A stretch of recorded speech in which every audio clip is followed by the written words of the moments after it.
इंदौर में बढ़ते कोरोना संक्रमण के बीच सरकार और प्रशासन आम जनता से लगातार कोरोना वैक्सीन लगाने की अपील कर रहा है। वहीं अब इस कड़ी में शहर की समाज सेवी संस्थाएं भी प्रशासन के साथ सहयोग कर रही है। कोरोना महामारी के चलते जायसवाल समाज द्वारा वैक्सीन टीकाकरण शिविर लगाया गया। वैक्सीन शिविर में बड़ी संख्या में 45 साल से ज्यादा के लोग पहुंचकर कोरोना की वैक्सीन लगा रहे हैं। समाज के अशोक जायसवाल ने बताया कि आज से लगाए गए कोविड वैक्सीन सेंटर पर जनता लगातार पहुंच रही है और कोरोना को हराने के लिए वैक्सीन लगवा रही है। वैक्सीनेशन सेंटर को आगे बढ़ाते हुए जब तक समाज के हर एक व्यक्ति को वैक्सीनेशन सेंटर लाने और लगाने का उद्देश्य है कि जिस तरह प्रशासन और सरकार लगातार कोरोना को नियंत्रण करने के लिए प्रयास कर रहा है, वैसे वैक्सीन के लिए अपील की जा रही है। उसी को मद्देनजर रखते हुए वैक्सीनेशन सेंटर के माध्यम से ज़्यादा पात्र लोगों को वैक्सीन लगाई जा सके, यही उनका प्रयास है।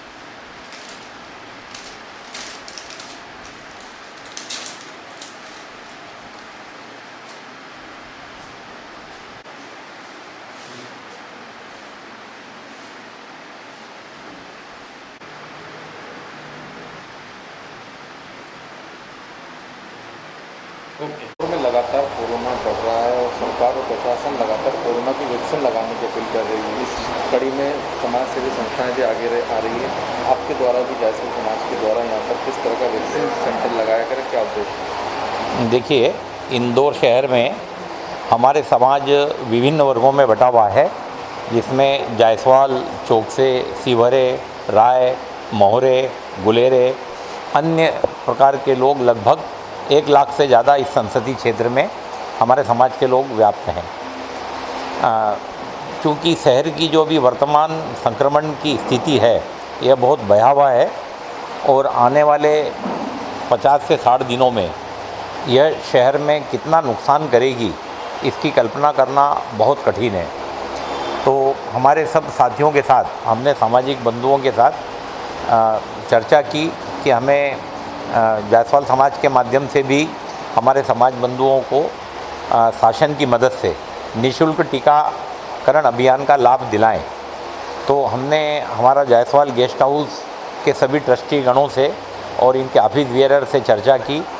उन्होंने भी इस कार्य के लिए हमारा हौसला अफजाई की कि बिल्कुल आप करिए, हम ये वेन्यू सहज उपलब्ध कराते हैं। उन्होंने भी 2 कदम आगे बढ़कर हमारे को साथ दिया और इसमें सबसे बड़ा साथ मध्य प्रदेश शासन के जो चीफ मेडिकल ऑफिसर हैं डॉक्टर सत्या, उन्होंने बड़ी हमारी हौसला अफजाई की। उनके साथ जो डिस्ट्रिक्ट वैक्सीन ऑफिसर हैं डॉक्टर तरुण गुप्ता, उन्होंने भी हमें बहुत मदद की। और जो कोऑर्डिनेटर हैं डॉक्टर आशुतोष शर्मा, उन्होंने 3 बार आकर हमारे इस वेन्यू का विजिट किया और कहा कि ये बहुत सूटेबल जगह है। और हमने आज उनकी उपस्थिति में, इन तीनों डॉक्टरों की उपस्थिति में इसका शुभारंभ किया है और अभी तक यहाँ हम 5 वैक्सीन लगा चुके हैं और यह रविवार तक हम इस कैंप को, शिविर को यहाँ सकुशल चलाएंगे। हमारी कोशिश है कि हमारे सामाजिक बंधुओं के अलावा शहर के दूसरे समाज के नागरिक भी जो आसपास इस वेन्यू के आसपास विराजते हैं, वो लोग भी इसका लाभ लें तो हमें बड़ी खुशी होगी। जागरूकता की कमी अभी भी कई जगह देखी जा रही है, उसको लेकर क्या कहें, किस तरह से अपील करेंगे कि ज़्यादा से ज़्यादा लोग? देखिए, मेरी वर्तमान आयु 65 वर्ष की है, 65 वर्ष की। मैंने दोनों टीकाकरण अभी 11 तारीख को ही लगाया है और एक अपील भी जारी की है समाज में कि इस बीमारी से लड़ने का एकमात्र उपाय है वैक्सीन, मास्क और सोशल डिस्टेंसिंग। इन तीनों चीज़ों का हमें ध्यान रखना है। यदि आपने वैक्सीन को लगा लिया है, आपका टीकाकरण हो चुका है, तो आप ये मान के चलिए कि यदि आप मास्क और सोशल डिस्टेंसिंग का ध्यान रखते हैं तो आप मृत्यु के गर्भ से बच जाएंगे, निकल जाएंगे। इस प्रकार मैं यही मैसेज अपने समाज बंधुओं को, अपने शहरवासियों को देना चाहता हूँ कि इस टीकाकरण का लाभ अधिक से अधिक लें, जिससे हम इस कोरोना महामारी से हमारे समाज को, हमारे शहर के वासियों को निकालने में शासन की मदद कर सकें। आपका नाम? अशोक जायसवाल, राष्ट्रीय अध्यक्ष, अखिल भारतीय जायसवाल सर्ववर्गीय महासभा।